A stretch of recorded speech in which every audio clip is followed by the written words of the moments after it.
আজকে কুরবানি নিয়ে কিছু কথা শেয়ার করবার চেষ্টা করব ইনশাআল্লাহ।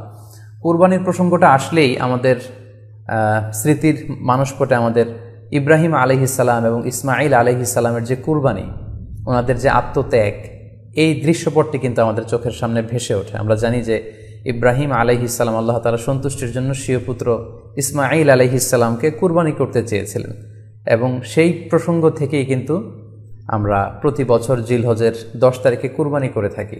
এবং এই দৃশ্যটি আল্লাহ তাআলার কাছে এতই ভালো লেগেছিল, এই আত্মত্যাগের দৃশ্যকে আল্লাহ তাআলা স্মরণীয় করে রাখবার জন্য কিয়ামত পর্যন্ত সব বিশ্বাসীদের জন্য এই জিলহজের একই টাইমে, জিলহজের 10 তারিখে কুরবানি করাটাকে আল্লাহ তাআলা আমাদের উপর অবধারিত করে দিয়েছেন।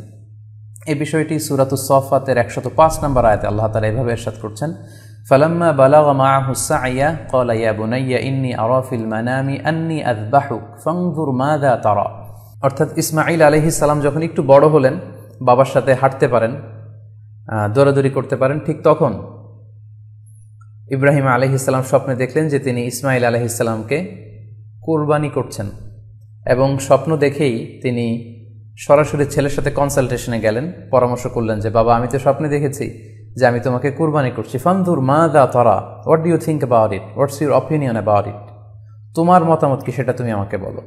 তখন সাইয়েদনা ইসমাঈল আলাইহিস সালাম অত্যন্ত সাহসিকতার সাথে বলিষ্ঠ একটি জবাব দিয়েছিলেন, সেটাও আল্লাহ তাআলা কোরআনে সরাসরি কোট করেছেন। তিনি বলেছিলেন, ক্বালা ইয়া আবাতি ফাআল মা তু'মার সাতাজিদুনি ইনশাআল্লাহু মিনাস সাবিরিন। অর্থাৎ, হে আমার সম্মানিত পিতা, আপনি যেমনটি স্বপ্নে দেখেছেন, আল্লাহ তাআলা আপনাকে যেমন আদেশ করেছে আপনি ঠিক তেমনটিই করুন, আপনি ভয় পাবেন না, ইনশাআল্লাহ আপনি আমাকে ধৈর্যশীলদের অন্তর্ভুক্ত পাবেন। একটু কি কল্পনা করা যায় যে সাইয়েদনা ইসমাঈল আলাইহিস সালাম ছোট্ট শিশু, তিনি যখন শুনলেন যে বাবা তাকে কুরবানি করবে, জবাই করবে, তার প্রত্যুত্তরে তিনি বলেছিলেন, বাবা, আমি ভয় পাচ্ছি না, আমি আপনাকে নিয়ে চিন্তিত, আপনি ভয় পাবেন না, বরং আপনি যা আদিষ্ট হয়েছেন আপনি তাই করেন। কারণ নবীরা যখন স্বপ্নে কিছু দেখে, সেটা সাধারণ মানুষের মতো স্বপ্ন নয়, সেটা ওহী, সেটা আল্লাহর পক্ষ থেকে আদেশ। তো আপনি আমাকে ধৈর্যশীল পাবেন, আপনি ভয় পাবেন না। সাইয়েদনা ইব্রাহিম আলাইহিস সালাম ইসমাঈল আলাইহিস সালামকে কুরবানি করতে শুরু করলেন, জবাই করতে শুরু করলেন। আল্লাহ তাআলার কাছে এই দৃশ্যটি এত ভালো লাগলো, আল্লাহ তাআলা সাইয়েদনা জিবরাইল আলাইহিস সালামকে দিয়ে জান্নাত থেকে একটি বকরি বা মেষ পাঠিয়ে দিলেন। সাইয়েদনা ইসমাঈল আলাইহিস সালামকে ছুরির নিচ থেকে সরিয়ে ফেলা হলো, আর সেখানে ইসমাঈল আলাইহিস সালামের পরিবর্তে একটি জান্নাত থেকে আনা বকরি বা ছাগলকে সেখানে কুরবানি করা হলো। আল্লাহ তাআলা বললেন, কদ সাদ্দাকতার রুইয়া, ইব্রাহিম, তুমি তো তোমার স্বপ্নকে সত্যায়ন করেছো, বাস্তবে রূপান্তরিত করেছো, তুমি তো এই কঠিন পরীক্ষায় সফলতার সাথে উত্তীর্ণ হয়েছ। সাইয়েদনা ইব্রাহিম আলাইহিস সালাম পরীক্ষায় উত্তীর্ণ হলেন, এবং বাপ বেটার এই দৃশ্যায়নটি আল্লাহ তাআলার কাছে এত ভালো লেগেছে, আরশের উপর থেকে আল্লাহ তাআলা এত পছন্দ করেছেন ওনাদের স্যাক্রিফাইসকে, কুরবানিকে, কিয়ামত পর্যন্ত আমরাও যাতে কুরবানি করি, আল্লাহ তাআলা আমাদের জন্য এটাকে অবধারিত করে দিয়েছেন। সম্মানিত শুধু এখানে আমাদের জন্য সবচেয়ে বড় যে শিক্ষণীয় বিষয়, সেটি হচ্ছে সাইয়েদনা ইব্রাহিম আলাইহিস সালামের ঔরসে যখন ইসমাঈল আলাইহিস সালাম আসে, তখন তাফসীর এসেছে ইব্রাহিম আলাইহিস সালামের বয়স ছিল 86 বছর। Could you imagine that? 86 বছর বয়সে যখন একটা সন্তান আল্লাহ তাআলা ওনাকে দান করলেন, আল্লাহ তাআলা বললেন যে সেই সন্তানকে তুমি জবাই করো। আমরা অনেক দম্পতির কথা জানি, তাদের সন্তান হয় না, 15 বছর, 20 বছর, 25 বছর পর অনেক সময় তাদের সন্তান হয়। সেই সন্তানটাকে তারা কত পছন্দ করে, সেই বাচ্চাটাকে তারা কত আদর করে। তো 86 বছর বয়সে আল্লাহ তাআলা ইসমাঈল আলাইহিস সালামকে দান করেছিলেন। এই আদরের সন্তানটাকে আল্লাহ তাআলা বললেন, তুমি কুরবানি করো। কারণ এই বয়স্ক অবস্থায় যখন ইব্রাহিম আলাইহিস সালাম ইসমাঈল আলাইহিস সালামকে পেয়েছিলেন, তখন তিনি হৃদয়টাকে উজাড় করে দিয়ে নিজের ছেলেটাকে ভালোবাসতে শুরু করলেন, এবং হৃদয়ের ভালোবাসার জায়গাটার মধ্যে যে সিংহাসন, সেই সিংহাসনে তিনি ইসমাঈলকে বসিয়েছিলেন।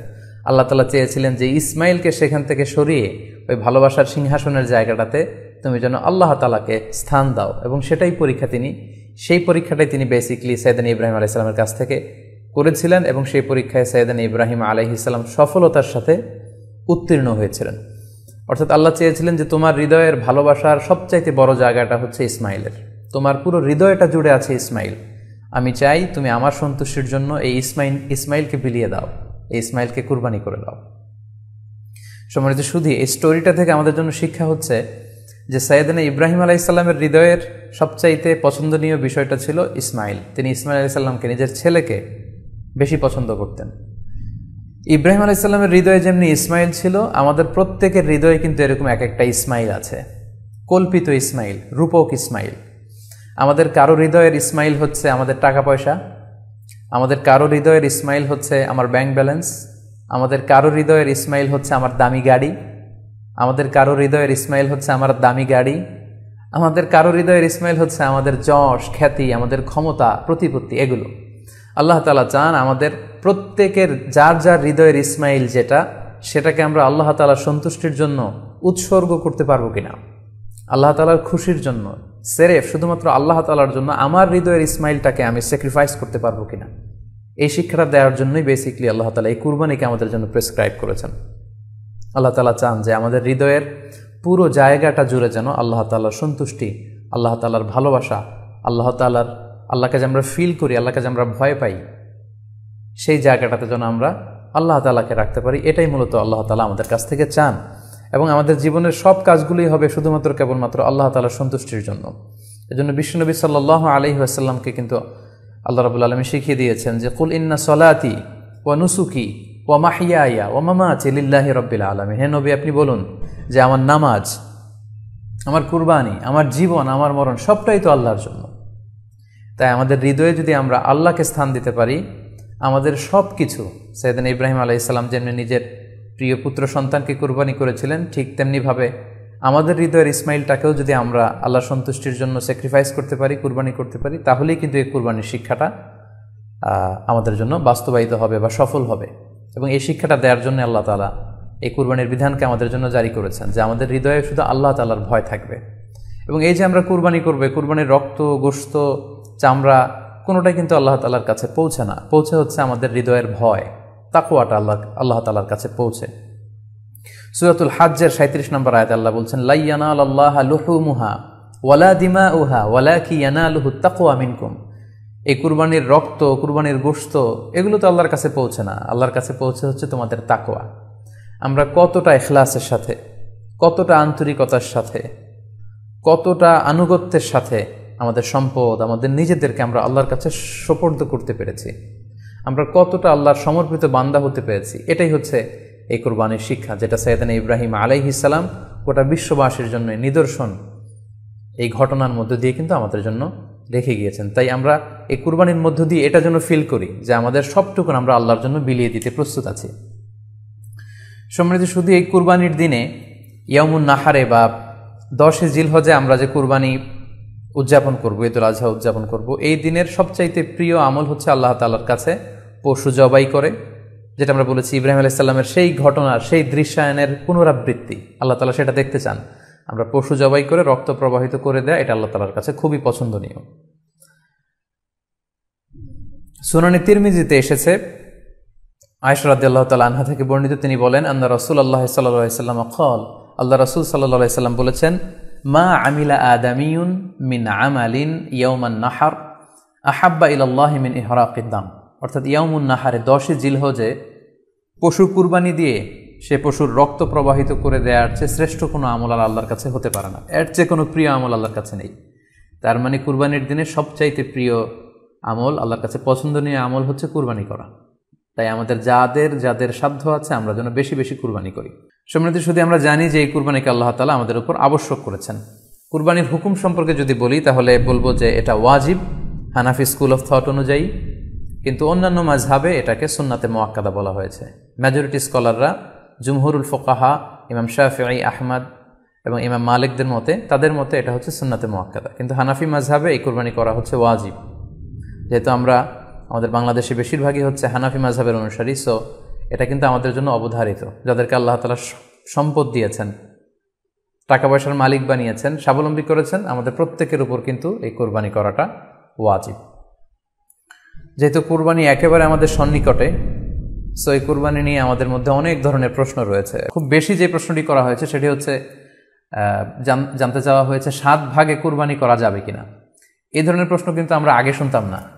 রিসেন্টলি কিছু কিছু স্কলারদের আলোচনা বা এতে করে লোকজন হয়তো বিভ্রান্তিতে ভোগেন কিংবা একটা ধোঁয়াশা তৈরি হয়, ফলে এই প্রশ্নটি করা হচ্ছে। আমরা আবহমান কাল থেকে আমাদের প্রিয় মাতৃভূমি বাংলাদেশে হয়তো ছাগল কুরবানি দিয়েছি অথবা গরু কুরবানি দিয়েছি সর্বোচ্চ 7 ভাগে। সো এটা আমাদের সবার কাছে জানা ছিল, এ নিয়ে আগে সংশয় ছিল না। ইদানিংকালে অনেকের মধ্যে এই বিষয়ে সংশয় জেগেছে। কেউ কেউ বলে থাকেন যে ভাগে যদি কুরবানি দেওয়া হয় 7 জনে মিলে, গরুতে বা মহিষে বা উটে, এই ভাগে কুরবানি হবে না, এটা অনেকে বলে থাকেন। এই কথাটি আসলে ঠিক নয়। আপনি যদি ভাগে কুরবানি দিতে চান এটি জায়েজ আছে, এবং একটি উটে বা মহিষে বা গরুতে আপনি সর্বোচ্চ 7টি ভাগে কুরবানি দিতে পারবেন ইনশাআল্লাহ। এ ব্যাপারে সহিহ মুসলিমের একটি হাদিসকে আমরা এখানে উল্লেখ করতে চাই। সাইয়েদনা জাবের রাদিয়াল্লাহু তাআলা আনহু থেকে বর্ণিত, তিনি বলেন, ক্বালা হাজাজনা মা রাসূলিল্লাহি সাল্লাল্লাহু আলাইহি ওয়াসাল্লাম, আমরা আল্লাহ রাসূল সাল্লাল্লাহু আলাইহি ওয়াসাল্লামের সাথে হজ করেছি। ফানাহারনাল বাঈরা আন সাবআ, সেখানে আমরা উট কুরবানি দিয়েছি 7 জনের পক্ষ থেকে। ওয়াল বাকারাতা আন সাবআ, আর আমরা সেখানে গরু কুরবানি দিয়েছি 7 জনের পক্ষ থেকে। খুব সুস্পষ্ট, একটি উটে ওনারা 7 জন অংশগ্রহণ করতেন, একটি গরুতে 7 জন অংশগ্রহণ করতেন। তো এই হাদিসের আলোকে অনেকে বলে থাকেন যে এটি হজের সময়, সফরের সময়, কিন্তু মুকিম অবস্থায় 7 ভাগে দেয়া যায় না। আসলে এই কথাটিও ঠিক নয়, কারণ সুনানে আবু দাউদের আরেকটি হাদিসে এসেছে যেখানে আল্লাহ রাসূল সাল্লাল্লাহু আলাইহি ওয়াসাল্লাম সুস্পষ্ট বলেছেন, সেখানে হজ বা কোনো সফরের উল্লেখ নেই। সেটা হচ্ছে জেনারেল স্টেটমেন্ট, অর্থাৎ আল বাকারাতু আন সাবআ, গরুতে সর্বোচ্চ 7 অংশ দিয়ে কুরবানি দেয়া যায়। ওয়াল জাযুরু আন সাবআ, আর উটের ক্ষেত্রেও সর্বোচ্চ 7 অংশ দিয়ে কুরবানি দেয়া যায়। তো এই হাদিস, দ্বিতীয় যে হাদিসটি উল্লেখ করলাম, এটা হচ্ছে জেনারেল স্টেটমেন্ট। সেখানে সফর মুকিম কোনো কথা বলা হয়নি। ইন জেনারেলি বলা হয়েছে যে উটে 7 ভাগ দেয়া যায়, গরুতে 7 ভাগ দেয়া যায়। সো আমরা যারা ভাগে কুরবানি দিচ্ছি 7 জন মিলে একটি গরু, আপনারা নিঃসন্দেহে সানন্দ চিত্তে নিশ্চিন্তে কুরবানি দিতে পারেন। সহিহ হাদিসের আলোকে এটি সাব্যস্ত, এতে কোনো সমস্যা নেই ইনশাল্লাহ। তবে ভাগে কুরবানিতে কিংবা যৌথ কুরবানিতে কয়েকটি বিষয় আমাদেরকে খেয়াল রাখতে হবে। নাম্বার 1 হচ্ছে নিয়ত। আপনাদের ইন্টেনশনটা ক্লিয়ার হতে হবে। প্রত্যেকেরই যাতে একই ইন্টেনশন থাকে, সবারই যাতে ইন্টেনশন থাকে যে শুধুমাত্র আল্লাহ তাআলার সন্তুষ্টির জন্য আমরা এই কুরবানি দিচ্ছি। এখানে কয়েকজনের যদি ইন্টেনশন থাকে যে আল্লাহর সন্তুষ্টি, অন্যজনের যদি নিয়তে ঝামেলা থাকে, তাহলে কিন্তু কুরবানিটা প্রশ্নবিদ্ধ হয়ে যাচ্ছে। কারণ ইন্নামাল আমালু বিন্নিয়াত, ইয়ানি ইন্নামা সাওয়াবুল আমালি বিন্নিয়াত, সমস্ত কাজের প্রতিদান দেয়া হবে আপনার ইন্টেনশন বা নিয়তের উপর ভিত্তি করে। সো এজন্য যারা খুব বেশি মুখলেস, খুব বেশি মুত্তাকি, তারা অনেক সময় যৌথ কুরবানি দিতে চান না। তাদের সামর্থ্য না থাকলে ছোট একটা ছাগল দিয়ে তারা একাকি কুরবানি দিতে চান। এটা safe, he want to be in the safer side. কারণ যৌথ কুরবানি দিতে দিতে যে কার মনে কি চিন্তা, কার মনে কি নিয়ত, আমরা কিন্তু কিছু জানি না। সো যদি যৌথ কুরবানি দেন, কুরবানির আগে সবাইকে এটা কনসার্ন করে দেওয়া, রিমাইন্ডার দেওয়া যে ভাই আমাদের কুরবানিটা হবে শুধুমাত্র কেবলমাত্র আল্লাহ তাআলা সন্তুষ্টির জন্য, অন্য কোনো নিয়তের জন্য না থাকে, তাহলে কিন্তু আমাদের কুরবানি বরবাদ হয়ে যাবে। এটা হচ্ছে প্রথম কনসার্ন। 2 নম্বর কনসার্ন হচ্ছে হালাল উপার্জন দিয়ে কুরবানি হতে হবে। যৌথ কুরবানিতে কেউ কেউ যদি এমন থাকে যাদের উপার্জন হালাল না, সেই কুরবানি কিন্তু আল্লাহ তাআলার দরবারে কবুল হবে না। সো এটা খুব গুরুত্বপূর্ণ একটা বিষয়। আরেকটা হচ্ছে লৌকিকতা। লৌকিকতা যদি থাকে তাহলেও কুরবানি কবুল হবে না।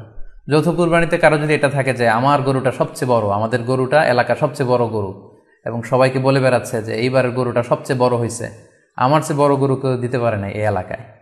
তো এই জাতীয় যদি লৌকিকতা প্রবণতা কারোর মধ্যে থাকে, তাহলেও কিন্তু তার কুরবানি কবুল হবে না। সো যৌথ কুরবানি যদি আপনারা দিতে চান, এই বিষয়গুলো আমাদেরকে খেয়াল রাখতে হবে। আরও একটি প্রশ্ন খুব বেশি আমাদের কাছে জানতে চাওয়া হয়েছে, সেটা হচ্ছে কুরবানির সাথে আকিকা দেয়া যাবে কিনা। খুব বেশি আলোচনা হচ্ছে এই প্রসঙ্গটা যে কুরবানির সাথে আকিকা দিয়ে দেয়া যাবে কিনা। এক্ষেত্রে আমরা উত্তরে বলবো যে কুরবানি এবং আকিকা আপনাদের খেয়াল রাখতে হবে যে ভিন্ন দুটি ইবাদত। প্রথম কথা হচ্ছে ইবাদত ভিন্ন দুটি ইবাদত। কারণ কুরবানি এটা বছরের একটা নির্ধারিত সময়, জিলহজের 10 তারিখে, এবং তারপরে আরও 2 দিন বা 3 দিন, এই সময়গুলোতে আপনি কুরবানি করতে পারবেন। তাহলে এটা হজের মৌসুমে জিলহজ মাসে করতে হয় কুরবানি। কিন্তু আকিকা কিন্তু এরকম না। আকিকাটা যে কোনো মাসে হতে পারে। আকিকাটা হচ্ছে নবজাতক সন্তানের ভূমিষ্ঠ হওয়ার পরে শুকরিয়া স্বরূপ আল্লাহর কাছে যে কুরবানিটা করতে হয়, সেটাকে আমরা বলি আকিকা। হাদিসে এসেছে আকিকা। তো সেটা হচ্ছে সন্তান কখন ভূমিষ্ঠ হলো সেটার উপর নির্ভর করে। কারো সন্তান রমাদানে হতে পারে, কারো সন্তান জিলহজ মাসেও হতে পারে, শাওয়ালে হতে পারে, রজাবে হতে পারে। সন্তান ভূমিষ্ঠ হওয়ার 7 দিন পরে। তাহলে ভিন্ন দুইটা ইবাদত, দুই সময়ের ইবাদত। নাম্বার 2, আকিকার ক্ষেত্রে আল্লাহ রাসূল সাল্লাল্লাহু আলাইহি ওয়াসাল্লাম বলেছে আনিল গুলামি শাতান ওয়া আনিল জারিয়াতি শাত, অর্থাৎ ছেলে হলে 2টি ছাগল দিয়ে আকিকা করো, এবং যদি মেয়ে হয় তাহলে 1টি ছাগল দিয়ে আকিকা করো। তো সেক্ষেত্রে কুরবানিতে কিন্তু এরকম বিধান নেই। কুরবানিতে কিন্তু একটি ছাগল দিয়ে আপনি কুরবানি করলে কুরবানি হয়ে যাচ্ছে, সেখানে 2টি ছাগল দেওয়া লাগবে এমন কোনো কথা নেই। তো এভাবে আমরা বুঝতে পারতেছি, খুবই স্পষ্টত কমন সেন্স খাটালেও আমরা বুঝতে পারতেছি, এবং আল্লাহ রাসূল সাল্লাল্লাহু আলাইহি ওয়াসাল্লামের ভাষ্যগুলো অনুসারে আমরা বুঝতে পারছি দুইটা 2 ধরনের ইবাদত। যদিও এই 2 ইবাদতে কিছুটা মিল আছে, কিন্তু দুইটা 2 সময়ের ইবাদত, দুইটা আলাদা, দুটি উপলক্ষ, দুইটার আলাদা নির্ধারিত সময় রয়েছে। যেমন আকিকার ক্ষেত্রে সুন্নাহ হচ্ছে বাচ্চা যেদিন জন্মগ্রহণ করবে তার 7ম দিন শেষে 7 দিন পরে আপনি আকিকা করবেন। আল্লাহ রাসূল সাল্লাল্লাহু আলাইহি ওয়াসাল্লাম বলেছেন, কুল্লু গুলামিন মুরতাহানুন বিআকিকাতিহি তুযবাহু আনহু ইয়াওমা সাবিহি। প্রত্যেক সন্তানের আকিকা দিতে হয় তার 7ম দিনে, ওয়া ইউহলাকু ওয়া ইউসাম্মা, এবং 7ম দিনে মাথার চুল ফেলে দিতে হয়, তার সুন্দর একটি নাম রাখতে হয়। তাহলে আকিকার বিধান হচ্ছে সম্মানিত সুধী সন্তান জন্মগ্রহণ করার 7 দিন পরে। আমরা বুঝতে পারলাম আল্লাহ রাসূল সাল্লাল্লাহু আলাইহি ওয়াসাল্লামের ভাষ্য অনুযায়ী, কথা অনুযায়ী, কওল অনুযায়ী। এবার যদি আমরা আল্লাহ রাসূল সাল্লাল্লাহু আলাইহি ওয়াসাল্লামের আমল দেখি, ওনার ব্যক্তিগত আমল কী ছিল, সেক্ষেত্রে আমরা সহিহ ইবনে হিব্বানের একটি হাদিস উল্লেখ করব, যেটিকে ইবনে হাজার আল আসকালানি উনি ওনার ফাথুল বারিতে সহিহ হিসেবে উল্লেখ করেছেন। আয়েশা রাদিয়াল্লাহু তাআলা আনহার বর্ণনা, তিনি বলেন যে আক্কা রাসূলুল্লাহ সাল্লাল্লাহু আলাইহি ওয়াসাল্লাম আনিল হাসানি ওয়াল হুসাইনি ইয়াউমা সাবিঈ ওয়া সাম্মাহুমা। আল্লাহ রাসূল সাল্লাল্লাহু আলাইহি ওয়াসাল্লাম নিজে ওনার দৌহিত্র অর্থাৎ ওনার নাতি হাসান এবং হুসাইনের আকিকা নিজে করেছেন 7ম দিনে, এবং 7ম দিনে তাদের নাম রেখেছেন। একজনের নাম রেখেছেন হাসান, আরেকজনের নাম হুসাইন। অর্থাৎ হাসান রাদিয়াল্লাহু আগে জন্মগ্রহণ করেছিলেন, ওনার চেয়ে ছোট ছিল হুসাইন, উনি পরে জন্মগ্রহণ করেছেন। তো ওনাদের জন্মের পরে 7 দিন পরে আল্লাহ রাসূল সাল্লাল্লাহু আলাইহি ওয়াসাল্লাম ওনাদের আকিকা দিয়েছিলেন, এবং 7ম দিনে উনি আকিকাও দিয়েছেন এবং তাদের নামও রেখেছেন। তাহলে আল্লাহ রাসূল সাল্লাল্লাহু আলাইহি ওয়াসাল্লামের কওলি হাদিস, ওনার ভাষ্যমতে আমরা জানলাম উনি বলেছেন 7ম দিনে আকিকা দিতে হয়, এবং ওনার ব্যক্তিগত আমল থেকে আমরা জানতে পারলাম যে উনি ওনার 2 নাতির আকিকা দিয়েছেন 7ম দিনে এবং নাম রেখেছেন। তাহলে এ থেকে আমরা সুস্পষ্ট বুঝতে পারি যে আকিকা দিতে হয় সন্তান জন্মগ্রহণ করার 7 দিন পর, 7ম দিনে।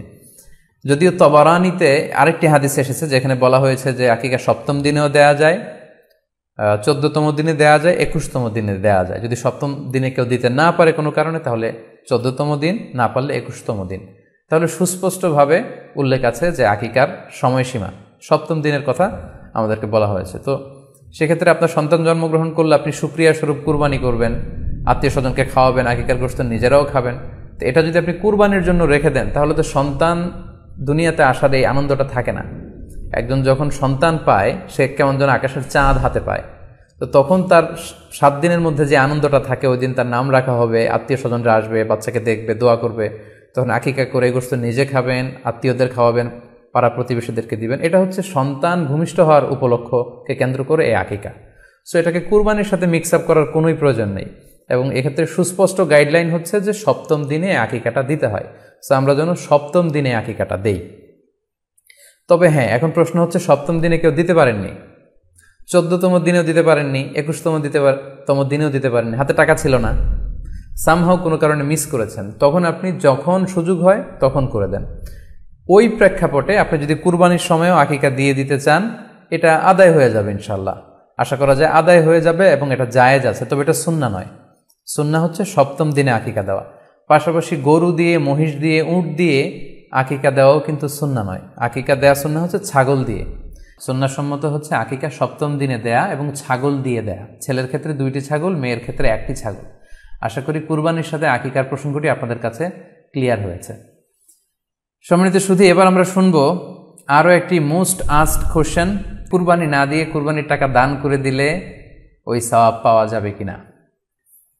এই প্রশ্নগুলোও কিন্তু আমরা আগে শুনতাম না। রিসেন্ট সময়ে, গত কয়েক বছর আগে আমরা খেয়াল করেছি যে তারকা জগতের কিছু লোক বা নাটক সিনেমা জগতের কিছু লোক এরকম ঘোষণা দিয়েছে যে আমরা টাকা বন্যার্থ লোকদেরকে দিয়ে দিলাম, আমরা কুরবানি দেব না। তো ওনাদেরকে আল্লাহ এত টাকা দিয়েছেন, ওনারা বন্যার্থ লোকদেরকেও সহায়তা করতে পারেন, আবার কুরবানিও করতে পারেন। সো একটা দিয়ে আরেকটা হবে না। আপনি যদি টাকা দান করে দেন, এটা সাদাকার সওয়াব হবে, কিন্তু কুরবানির সওয়াব কিন্তু আপনি পাবেন না। আল্লাহ রাসূল সাল্লাল্লাহু আলাইহি ওয়াসাল্লাম বলেছেন, কুরবানি করলে যেই প্রাণীটার কুরবানি করা হলো, ওই প্রাণী তার শিং নিয়ে, তার গায়ের পশম নিয়ে, পায়ের খুরগুলো নিয়ে কিয়ামতের ময়দানে দাঁড়াবে। সো এই সওয়াব থেকে কিন্তু আপনি বঞ্চিত হয়ে গেলেন। তাই এ ব্যাপারে সুস্পষ্ট কথা হচ্ছে, আপনি যদি কুরবানির টাকা দান করে দেন, দানের সওয়াব হবে, কিন্তু কুরবানির সওয়াব হবে না, এবং কুরবানির এই ওয়াজিব বিধানটিও কিন্তু আদায় হবে না। আপনার উদ্দেশ্য ভালো, কিন্তু আপনার পদ্ধতিতে সমস্যা। আপনার উদ্দেশ্য হচ্ছে যে বন্যা দুর্গত মানুষ, সাতক্ষীরাতে বা আশেপাশের জেলাগুলোতে বন্যায় মানুষ না খেয়ে মারা যাচ্ছে, আমি টাকাগুলো দান করে দেই, তাহলে বেশি তারা উপকৃত হবে। আমি বলবো যে আপনার যদি সামর্থ্য থাকে সেক্ষেত্রে আপনি বন্যার্থ লোকদেরকে দানও করেন, পাশাপাশি কুরবানিও করেন, দুই জিনিস। অথবা আপনি যদি শুধু কুরবানি করতে চান সেটাও আপনি করতে পারেন।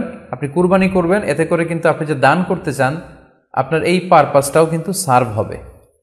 কিন্তু কুরবানির টাকা দান করে দিলে কখনো কুরবানি আদায় হবে না। আপনি যদি কুরবানি করেন এক্ষেত্রেও কিন্তু দরিদ্র জনগোষ্ঠীর বিশাল স্বার্থ এখানে আছে, কারণ বছরের একটা দীর্ঘ সময় ধরে এই সুবিধাবঞ্চিত মানুষগুলো কিন্তু আমিষের অভাবে তারা ভোগে, পুষ্টিহীনতায় ভোগে। তারা এমনও অনেক ফ্যামিলি আছে বছরে শুধু এই কুরবানির সময় এই মৌসুমটাতে তারা কিছু গোশত খেতে পারে।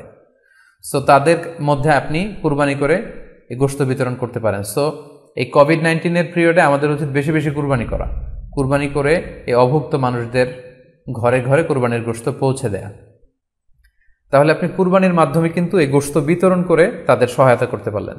পাশাপাশি যারা খামারি আছে, আপনি কুরবানি করলে এই তাই খামারিদের এই ব্যবসা প্রসেসেও কিন্তু আপনি অংশগ্রহণ করলেন। আপনি তাদের ব্যবসাতে, আল্লাহ তাআলা সুদকে হারাম করেছেন, ব্যবসাকে হালাল করেছেন, তাহলে ব্যবসার মতো একটা চমৎকার কাজেও আপনি সহায়তা করলেন কুরবানির মধ্য দিয়ে। আরও একটা গুরুত্বপূর্ণ বিষয় হচ্ছে, আমাদের গ্রাম বাংলায় কিন্তু আমাদের অনেক গরিব লোকজন আছে বা মা বোনেরা আছে যারা সারা বছর ব্যাপী ছাগল পালে এই আশায় যে কুরবানির সময় ছাগলটাকে বিক্রি করবে, অথবা গরু পালে। গ্রামগঞ্জে অনেক পরিবার আছে যে বছর শেষে কুরবানির সময় আসলে তারা এটা ভালো দামে বিক্রি করবে এবং সেই টাকা দিয়ে সারা বছর চলবে। সো আপনি যদি কুরবানি করেন তাহলে ওই প্রান্তিক জনগোষ্ঠীকেও কিন্তু সহায়তা করা হলো। পাশাপাশি কুরবানির এই সময়গুলোতে হাজার হাজার কসাইদের একটা জীবিকার ব্যবস্থা হয়। তারা গরু জবাই করে, চামড়া খোলে, গোশত কাটে। তো এই কুরবানির দিনগুলোতে কিন্তু হাজার হাজার কসাইদের হালাল জীবিকার একটা ব্যবস্থা হয়। কসাইরা কিন্তু কোটিপতি হয় না। সো আপনি এই কুরবানির প্রসেসটাকে যদি আরও বেশি প্রমোট করেন তাহলে এই কসাইদেরও কিন্তু একটা রিজিকের ব্যবস্থা হচ্ছে। আরও ইন্টারেস্টিংলি, কুরবানির যে চামড়া, পশুর যে চামড়া, এই চামড়াগুলো কিন্তু ইয়াতিমের হক, গরিবদের হক। সো আপনি কুরবানির চামড়া বিক্রি যদি করে দেন, চামড়া চাইলে আপনি ব্যবহার করতে পারেন, অথবা বিক্রি করলে এটা কিন্তু ইয়াতিমখানাতে, মাদ্রাসাগুলোতে, অভাবী মানুষদেরকে এই দামটা কিন্তু দিয়ে দিতে হয়। ফলে কুরবানির এই চামড়া থেকে কিন্তু মাদ্রাসাগুলো বা ইয়াতিম ছাত্রছাত্রীরা উপকৃত হচ্ছে। তাহলে এখানে অনেক বিষয় জড়িত। যদিও বর্তমান সময়ে চামড়া শিল্প ধ্বংস করার একটা বিশাল পায়তারা চলছে, চামড়ার দাম পড়ে যাচ্ছে। তো আমরা যদি কুরবানি না দিই আমাদের চামড়া শিল্প হুমকির মুখে পড়বে। এবং এই যে হাজার হাজার মাদ্রাসা এবং এতিমখানা আছে যাদের একটা বড় ইনকামের বা আয়ের উৎস হচ্ছে কুরবানির সময় এই চামড়ার টাকা। সো মানে with all this discussion it seems that through sacrifice you can contribute more. আপনি যদি কুরবানি করেন এবং এটা যদি বেশি বেশি করেন তাহলে আপনি যে চাচ্ছেন অসহায় মানুষদেরকে সহায়তা করতে, এটা আরও বেশি বেশি করা হলো, বেশি বেশি করা হলো। তাদেরকে গোশত বিতরণ করে আপনি সহায়তা করলেন, খামারিদেরকে ব্যবসার ক্ষেত্রে সহযোগিতা করলেন, গ্রামের যে নারীরা ছাগল পালল, গরু পালল তাদের সহায়তা করলেন, কসাইদের হালাল জীবিকার জন্য সহযোগিতা করলেন, মাদ্রাসার ইয়াতিম ছাত্রদেরকে আপনি সহায়তা করলেন। সো আমি বলবো যে কখনো এই ভুল সিদ্ধান্ত নেবেন না যে কুরবানির টাকা আমি দান করে দেবো। না, আপনি কুরবানি করবেন, এতে আপনার কুরবানির ওয়াজিবও আদায় হবে, গরিবদেরকে সহযোগিতাও করা হবে। সেক্ষেত্রে যদি আপনি স্বাস্থ্য ঝুঁকি মনে করেন এই করোনা পরিস্থিতিতে, সেক্ষেত্রে আপনি সরাসরি হাটে যেতে না চাইলে অনলাইনে গরু ক্রয় করতে পারেন। আরও একটি সহজ পদ্ধতি আছে, সেটা হচ্ছে যারা শহুরে জীবনযাপন করছেন, শহরে আছেন, তারা চাইলে কিন্তু আপনার গ্রামের আত্মীয় স্বজনদের কাছে আপনার টাকা পাঠিয়ে দিয়ে কুরবানি আদায় করতে পারেন। টাকা পাঠিয়ে দিলে তারা আপনার পক্ষ থেকে ছাগল বা গরু কিনে কুরবানি করে তারা গোশত খেয়ে উপকৃত হলো, আশেপাশের গরিব আত্মীয় স্বজনদের মধ্যে বিতরণ করে এই কুরবানির প্রক্রিয়াটা আদায় হলো। এটাও খুব সহজে কিন্তু করা যেতে পারে। আর কুরবানির ক্ষেত্রে প্রতিনিধিত্ব জায়েজ আছে। অন বিহাফ অফ ইউ অন্য কেউ আপনার পক্ষ থেকে কুরবানি করতে পারবে, আপনি টাকা দিয়ে দিলেই হলো। আর যারা হাটে যে নিজে দেখে শুনে গরু ছাগল কিনে এনে নিজে কুরবানি করে সব ব্যবস্থাপনা করতে পারবেন, আয়োজন করতে পারবেন, সেটা সবচাইতে ভালো। সেটা তো নূরুন আলা নূর, এটা নিয়ে কোনো কথা নেই। আশা করি কুরবানির টাকা দিয়ে দিলে কুরবানি আদায় হবে কিনা এই ব্যাপারটিও আপনারা বুঝতে পেরেছেন। এবার আমরা আসি, আরেকটি প্রশ্ন আমাদের কাছে খুব বেশি এসেছে, সেটা হচ্ছে কুরবানির পশু অনলাইনে ক্রয় করা যাবে কিনা। খুবই রেলেভেন্ট একটি কোশ্চেন, যেহেতু এখন অনেকেই হাটে যেতে চাচ্ছেন না, অনলাইনে আমরা অনেক কেনাকাটা করি, ফলে অনলাইনে কুরবানির পশুটা ক্রয় করা যাবে কিনা এটা হচ্ছে প্রশ্ন। এক্ষেত্রে উত্তর হচ্ছে জি, অন্যান্য জিনিস আপনি যেমনি অনলাইনে ক্রয় করেন সেগুলো যেমনি জায়েজ, অনুরূপভাবে অনলাইনে কুরবানির পশুও ক্রয় করা জায়েজ। বিভিন্ন ডেইরি ফার্ম আছে, অ্যাগ্রো ফার্ম আছে এবং বিভিন্ন গরু ছাগলের খামার আছে। আপনারা যদি স্বাস্থ্য ঝুঁকির কারণে গরুর হাটকে অ্যাভয়েড করতে চান, ওখানে যেতে না চান, আপনারা চাইলে অনলাইনে পশু ক্রয় করতে পারবেন। তবে সেক্ষেত্রে দুটি জিনিস আপনাকে নিশ্চিত হতে হবে, দুইটা জিনিস আপনাকে অনলাইনে পশু ক্রয় করার ক্ষেত্রে নিশ্চিত হতে হবে। প্রথম বিষয় হচ্ছে পশুটা দৈহিকভাবে ত্রুটিমুক্ত কিনা, এটা নিশ্চিত হতে হবে। অর্থাৎ পশুর বিস্তারিত অঙ্গ প্রত্যঙ্গের বর্ণনা আপনার জানা থাকা চাই।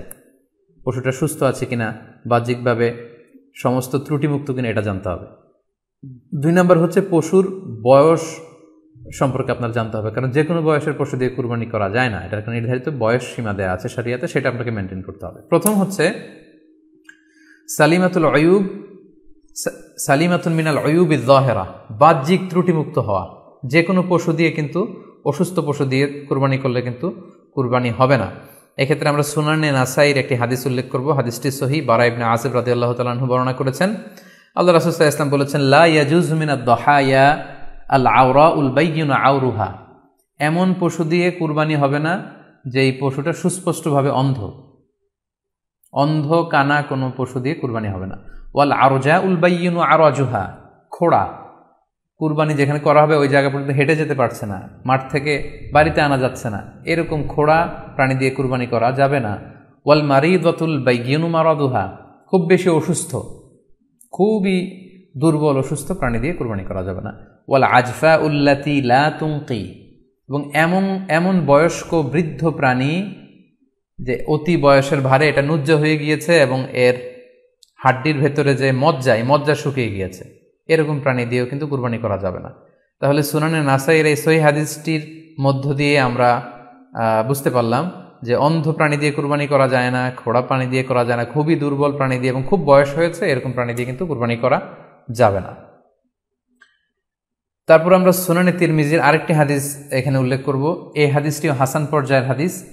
বর্ণনাকারী হচ্ছেন আলী রাদিয়াল্লাহু তাআলা আনহু। তিনি বলেন, নাহা রাসূলুল্লাহ সাল্লাল্লাহু আলাইহি সাল্লাম আইয়ুদহা বিআ'যাবিল করনি ওয়াল উযুন, অর্থাৎ আল্লাহ রাসূল সাল্লাল্লাহু আলাইহি ওয়াসাল্লাম শিং ভাঙা এবং কান কাটা এরকম প্রাণী দিয়ে কুরবানি করতে নিষেধ করেছেন। অর্থাৎ ব্রোকেন হর্নস অ্যান্ড ইয়ার্স, কোনো পশুর যদি শিং দুটো ভাঙা থাকে অথবা কান কাটা থাকে, এরকম প্রাণী দিয়ে কুরবানি করলে কুরবানি আদায় হবে না। পশুর কানের ব্যাপারে আরও সুস্পষ্ট হাদিস এসেছে সুনানে তিরমিজিতে, এটিও হাসান পর্যায়ের হাদিস। বর্ণনাকারী সাইয়েদনা আলী রাদিয়াল্লাহু তাআলা আনহু, তিনি বলেন যে নাহা রাসূলুল্লাহ সাল্লাল্লাহু আলাইহি ওয়াসাল্লাম আইয়ুদহা বিমুকাবালাহ আও মুদাবারাহ আও শারকা আও খরকা আও জাদআ, অর্থাৎ আল্লাহ রাসূল সাল্লাল্লাহু আলাইহি ওয়াসাল্লাম মুকাবালা মানে এমন প্রাণী যে প্রাণীর কানের সামনের অংশ কাটা, এরকম প্রাণী দিয়ে কুরবানি করা যাবে না। আও মুদাবারা, এমন প্রাণী যে প্রাণীর কানের পেছনের অংশ কাটা, সেটা দিয়ে কুরবানি করা যাবে না। আও শারকা, অথবা কানের মাঝখানে কাটা, দুই দিক ঝুলে আছে, করা যাবে না। আও খরকা, অথবা কানের ভেতরে ছিদ্র, পশুর কানে যদি ছিদ্র থাকে, কেটে যে ছিদ্র হয়ে গিয়েছে, ড্রিলড হয়ে গিয়েছে, সেই প্রাণী দিয়ে কুরবানি করা যাবে না। আও জাদা, অথবা নাক কাটা, এরকম প্রাণী দিয়ে কুরবানি করা যাবে না। তাহলে আল্লাহ রাসূল সাল্লাল্লাহু আলাইহি ওয়াসাল্লামের ভাষ্যমতে এই প্রাণীগুলো দিয়ে কুরবানি করা যাবে না। ফলে আপনি অনলাইনে যদি পশু ক্রয় করতে চান, আপনার যে পশুটা ক্রয় করবেন এটা বাহ্যিকভাবে সুস্থ আছে কিনা, অঙ্গ প্রত্যঙ্গের বিস্তারিত বর্ণনা ভিডিওতে আপনাকে ক্রস চেক করে এবং বাড়িতে আনার পরে সেটাকে দেখে এই পারচেজটা আপনাকে নিশ্চিত করতে হবে। 2 নম্বর খেয়াল রাখবার বিষয় হচ্ছে পশুর বয়স। কুরবানির পশুর একটা নির্ধারিত বয়স সীমা আছে। সেক্ষেত্রে উটের জন্য 5 বছর হওয়া লাগবে কমপক্ষে, গরু বা মহিষের ক্ষেত্রে কমপক্ষে 2 বছর হতে হবে এবং ছাগলের ক্ষেত্রে কমপক্ষে 1 বছর হতে হবে। আবার বলছি, উট 5 বছর, গরু 2 বছর এবং ছাগল 1 বছর। তবে মেষ বা ভেড়া, দুম্বা এগুলো যদি 6 মাসের হয়, দেখতে যদি মোটা সোটা হয়, 1 বছরের মতো মনে হয়, তাহলে সেগুলো দিয়েও কুরবানি করা যাবে। সেক্ষেত্রে পশুর যে দাঁত আছে, নিচের পাটের যে পশুর দাঁত, এই দাঁতগুলোর পাশে 2টা ধারালো দাঁত থাকে, এগুলো উঠেছে কিনা এগুলো দেখে দেখে আপনারা পশুর বয়সকে নির্ণয় করতে পারবেন। তাহলে অনলাইনে ক্রয়ের ক্ষেত্রে আমাদের উত্তর হচ্ছে যে অনলাইনে আপনি পশু ক্রয় করতে পারবেন। সেক্ষেত্রে আপনাকে 2টি বিষয়ে খুব খেয়াল রাখতে হবে। এক হচ্ছে পশুর অঙ্গ প্রত্যঙ্গ ঠিক আছে কিনা, বাহ্যিকভাবে সব ধরনের ত্রুটিমুক্ত কিনা। 2 নম্বর হচ্ছে পশুর বয়স। এই 2টি জিনিস যদি আপনি এনশিওর করেন, আপনি অনলাইনে পশু ক্রয় করে সেটা দিয়ে কুরবানি করলে কুরবানি হয়ে যাবে ইনশাল্লাহ, কোনো সমস্যা নেই। আরও একটি প্রশ্ন আমাদের কাছে খুব বেশি এসেছে, সেটা হচ্ছে কুরবানি কি পুরো পরিবারের পক্ষ থেকে একজন দিতে হবে নাকি সামর্থ্যবান প্রত্যেকের দিতে হবে? আই রিপিট, আমি আবার বলছি, প্রশ্নটি হচ্ছে যে অনেকে এই প্রশ্নটি করেছেন যে পুরো পরিবার থেকে একজন দিলে হয়ে যায় নাকি সামর্থ্যবান প্রত্যেকের দিতে হয়। সম্মানিত দিনী ভাই এবং বোনেরা, এটি একটি মতবিরোধপূর্ণ মাসআলা, অর্থাৎ এই মাসআলার ক্ষেত্রে স্কলারদের মধ্যে মতভেদ পাওয়া যায়। এক্ষেত্রে দুইটি মতামত। একদল স্কলার বলেছেন যে এটা পরিবারের পক্ষ থেকে একজন দিলে আদায় হয়ে যাবে। অপর মতামত হচ্ছে যে না, সামর্থ্যবান প্রত্যেকেরই দিতে হবে। আমরা দুইটি মতামত নিয়ে আলোচনা করি। প্রথম মত হচ্ছে যে এক পরিবারের পক্ষ থেকে একজনই যথেষ্ট। এই মতামতটিও দলিলের দিক থেকে বেশ শক্তিশালী। সেক্ষেত্রে আমরা মেহনাফ ইবনে সুলাইম রাদিয়াল্লাহু তাআলা আনহুর বর্ণিত একটি হাদিস সুনানে আবু দাউদে এসেছে। হাদিসটি হাসান পর্যায়ের হাদিস।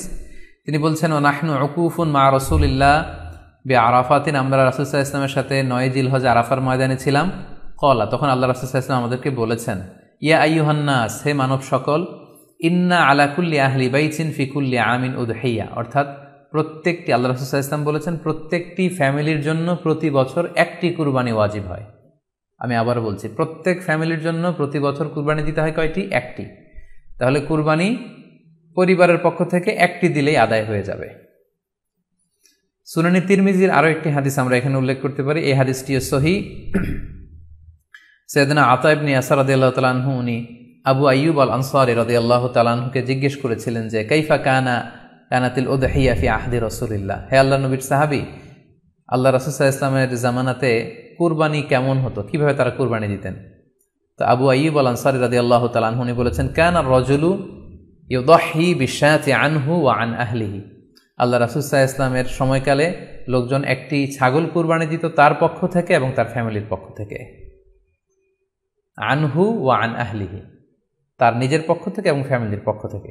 অর্থাৎ এই হাদিসগুলোর আলোকে বোঝা যায় যে পুরো পরিবারের পক্ষ থেকে একজন কুরবানি দিয়ে দিলেই আদায় হয়ে যাবে। স্বামীও চাকরি করেন, স্ত্রীও চাকরি করেন, স্বামীরও টাকা আছে, স্ত্রীর টাকা আছে, দুইজনের আলাদা করে দিতে হবে না।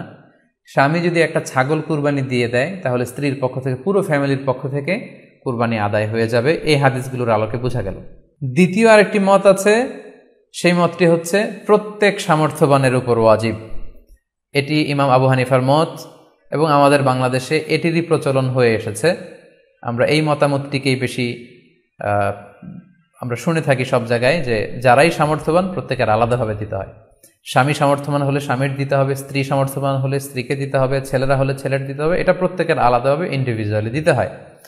এবং সেক্ষেত্রে ওনারা দলিল দিচ্ছেন সুনান ইবনু মাজার একটি হাদিস, হাদিসটি সহিহ, যেখানে আল্লাহ রাসূল সাল্লাল্লাহু আলাইহি ওয়াসাল্লাম বলেছেন, মান কানা লাহু সাআহ, যার সামর্থ্য আছে কিন্তু ওয়ালাম ইউদাহি, সামর্থ্য থাকার পরেও সে কুরবানি দেয় না, ফালা ইয়াকরাবান্না মুসাল্লানা, সেজন্য ঈদুল আজহার দিন আমার ঈদগাহে না আসে নামাজ পড়তে।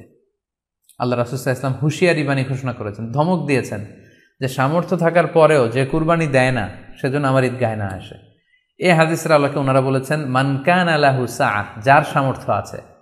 ওনারা বলছেন যে এটা ইন জেনারেল, ব্যাপক, যারই সামর্থ্য আছে তাকেই দিতে হবে। সো এখানে বাস্তবতা হচ্ছে দুই পক্ষেরই খুব ভ্যালিড দলিল আছে। আর কোনো মাসআলার ক্ষেত্রে যখন মতবিরোধ থাকে, দুই পক্ষেরই দলিল থাকে, সেক্ষেত্রে বাড়াবাড়ি করাটা অনুচিত। বরং এটা হচ্ছে ইসলামের সৌন্দর্য, এখানে প্রশস্ততা রয়েছে। সো যারা মনে করে যে ফ্যামিলির পক্ষ থেকে একজন কুরবানি দিলেই আদায় হয়ে যাবে, তাদেরও দলিল আছে, তাদেরকে সেটা করতে দেওয়া উচিত। তবে আমরা এটাকেই সাজেস্ট করি যে প্রত্যেক সামর্থ্যবানের উপর কুরবানি দেওয়া উচিত। এতে করে যিনি কুরবানি দিবেন উনি সওয়াব পেয়ে উপকৃত হলেন, আবার উনি কুরবানি দেওয়ার কারণে গোশত বিতরণ করলেন, ফলে গরিবরা উপকৃত হলো। সো সামর্থ্যবান প্রত্যেকেরই উচিত বেশি বেশি কুরবানি দেয়া। আশা করি এই মাসালাটাও আপনারা বুঝতে পেরেছেন। এ পর্যায়ে আমরা অল্প কয়েকটি রিমাইন্ডার আপনাদের সাথে শেয়ার করে আজকের আলোচনাটুকু আমরা এখানেই জবনিকা টানবো, এখানে আমরা আলোচনাটি শেষ করবো ইনশাআল্লাহ। প্রথম যে রিমাইন্ডারটি আপনাদের সাথে আমি শেয়ার করতে চাই সেটি হচ্ছে, সম্মানিত সুধী, আমরা অনেকেই বাজার থেকে পশু আনার সময় বা কুরবানি করার সময় পশুর সাথে অনেক বেশি অমানবিক আচরণ করি। এতে করে কিন্তু আপনার কুরবানিটা, পুরো কুরবানির প্রক্রিয়াটাই প্রশ্নবিদ্ধ হয়ে যেতে পারে। আমি সবাইকে বলছি আমরা যাতে পশুর সাথে মানবিক আচরণ করি, কুরবানির পশুর সাথে এমন কোনো আচরণ যাতে না করি যাতে ওর কষ্ট না হয়, আমরা যেন এটা খেয়াল রাখি। বিশেষ করে জবাই করার আগে পশুকে ভালোভাবে রশি দিয়ে বেঁধে নেয়া এবং ছুরিটা যেই ছুরি দিয়ে জবাই করা হবে সেটা খুব ধারালো থাকা। আল্লাহ রাসূল সাল্লাল্লাহু আলাইহি ওয়াসাল্লাম কিন্তু এই দিক নির্দেশনা আমাদেরকে দিয়েছেন। সুবহানাল্লাহ। ইসলাম যে কতটা চেক অ্যান্ড ব্যালেন্স, কতটা ভারসাম্যপূর্ণ জীবন বিধান। আল্লাহ রাসূল সাল্লাল্লাহু আলাইহি ওয়াসাল্লাম সহিহ মুসলিমের বর্ণনায় তিনি বলছেন, ইদা যাবাহতুম ফাআহসিনু যিবহা, তোমরা যখন জবাই করবে সেখানেও তোমরা ইহসান করো। কেননা আল্লাহ তাআলা সব জায়গায় ইহসানকে অবধারিত করেছেন। আমরা জীবনে যাই করব না কেন সেটা ইহসানের সাথে করতে হবে। তো পশুটাকে কিন্তু আমি জবাই করব, স্লটার করব। আল্লাহ রাসূল সাল্লাল্লাহু আলাইহি ওয়াসাল্লাম বললেন, যখন স্লটার করবে, জবাই করবে, তখনও সেটার প্রতি ইহসান করে তোমরা জবাই করো না। ওয়া ইদা যাবাহতুম ফাআহসিনু যিবহা, সেক্ষেত্রেও তোমরা সফট হার্টেড হও, সেটাকে ইহসানের সাথে জবাই করো। কিভাবে ইহসানের সাথে জবাই করবে? ওয়ালিউহিদ্দা আহাদুকুম শাফরাতাহু ওয়ালিউরিহ যাবিহাতাহু, তোমরা তোমাদের ছুরিটা খুব বেশি করে ধারালো করে নাও, যাতে করে খুব স্মুথলি স্লটারিংটা হয়ে যায়, খুব স্মুথলি কুরবানিটা তাড়াতাড়ি হয়ে যায়, যাতে প্রাণীটার কষ্ট না হয়।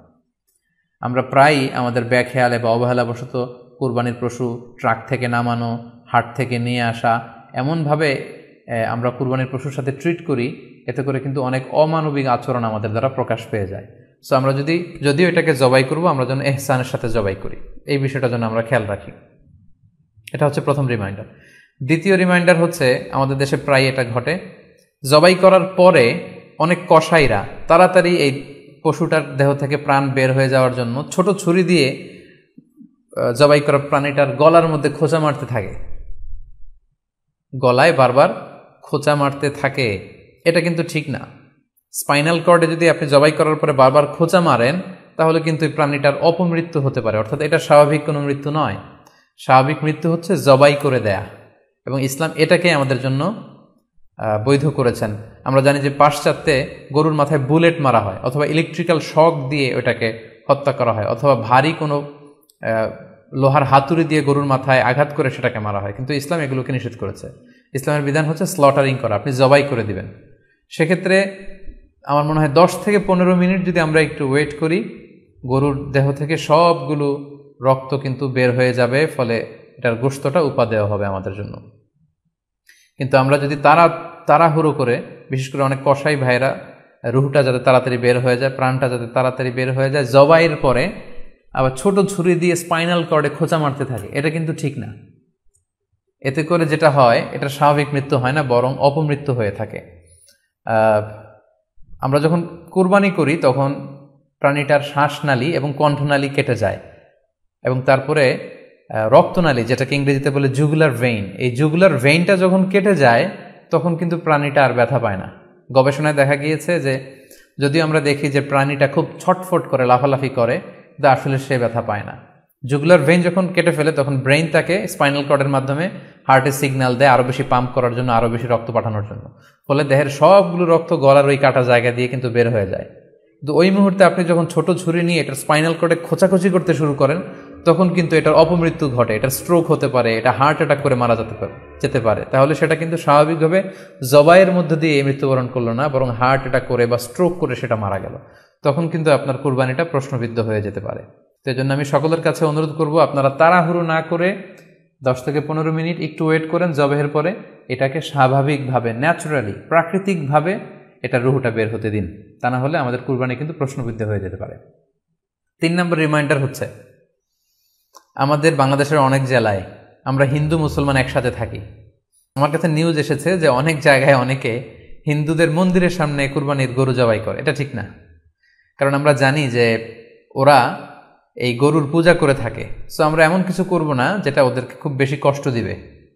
সো অনেকে শুনেছি যে উস্কানিমূলকভাবে তারা একটু দেখিয়ে দিতে চায় বা তাদের উপর প্রতিশোধ নিতে চায়, এরকম করে অনেক সময় হিন্দুদের বিভিন্ন গ্রামে মন্দিরের সামনে এই কুরবানির ব্যবস্থাপনা করা হয়। আমি বলবো যে আমরা এটা যাতে না করি।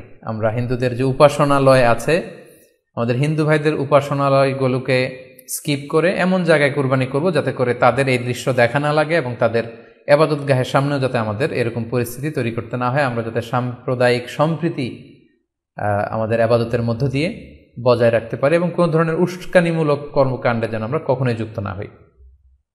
4 নাম্বার এবং সবচাইতে গুরুত্বপূর্ণ পয়েন্ট হচ্ছে, জি খেয়াল করে শুনুন, আপনাকে বলছি, 4 নাম্বার পয়েন্ট হচ্ছে যে জবাইয়ের স্থান এবং বর্জ্য কুরবানির পরে এটাকে নিজ দায়িত্বে পরিচ্ছন্ন করুন।